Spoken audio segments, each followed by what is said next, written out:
Well, Joy, if you're ready to race, the first thing we have to do is pick a GT500, and we have some great choices. But I have to warn you, I've been driving a Mustang since I've been 15. Yeah, with no license, no insurance, right, Jim? You know, I didn't start driving until I was street legal, but I'll take my chances. Our first choice is a great 67, the first year of the GT500, and it's in that beautiful original Shelby color scheme. You know, or I could go with the 1968 GT500 KR. It has even more power than the 67. That's right, the king of the road. We even have the last original Shelby GT500 from 1969 to choose from, and we have even a cooler one to choose. Wow, it's a GT500 mystery car. Let's unlock it and see what it can do. All right, so if you're ready to race, let's put our headsets on, and let's invite everyone in the audience to come along for the ride.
Well, what do you think?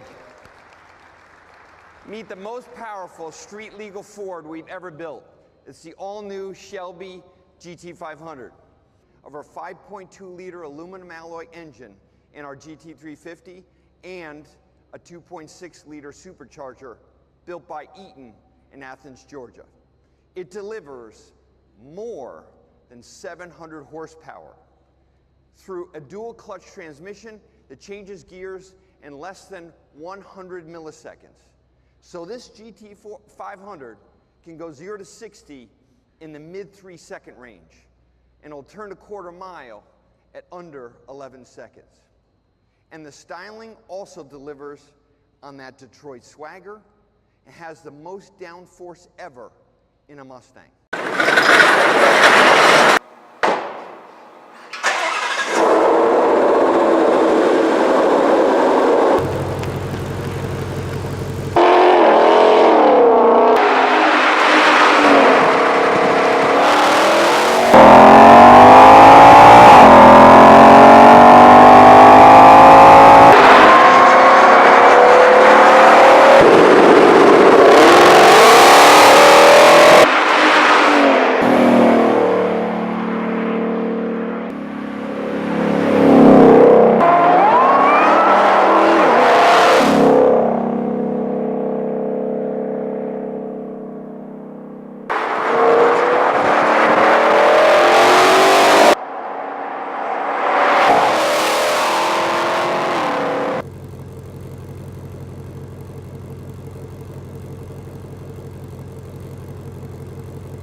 Mustang Chief Engineer Carl Widman says that the engine plant for Shelby models is the only one of his factories where the employees receive fan letters from owners. Can tell you that it's shaping up to be very impressive and very different than the 500s that came before it.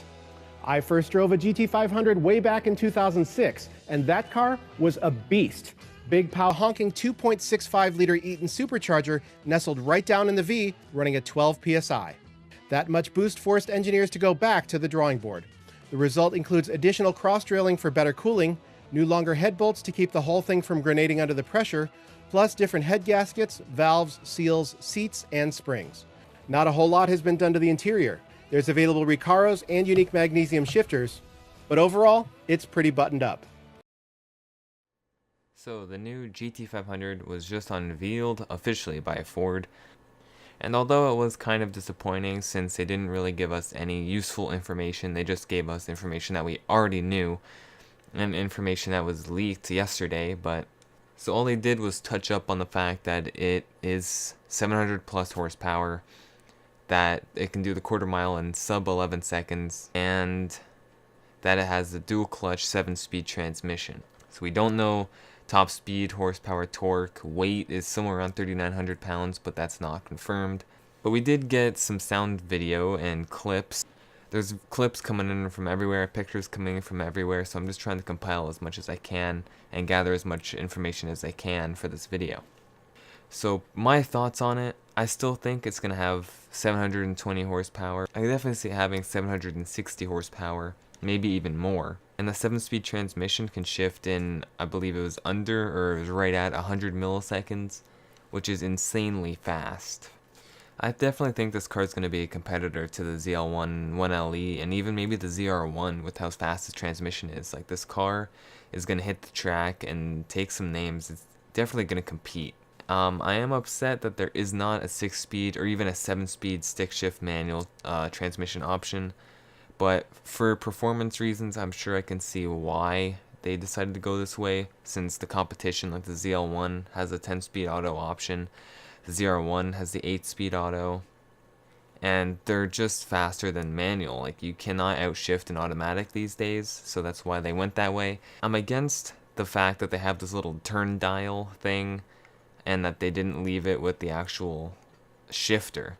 Because then that way they could do like the ZL1 had, where you could have the 6-speed manual option and then the 10-speed option, or in this case the 6-speed option and then the 7-speed dual clutch option. But they removed that option for who knows what reason. I definitely believe that the manuals would sell just as well as the automatics, but whatever, it's the way of the world.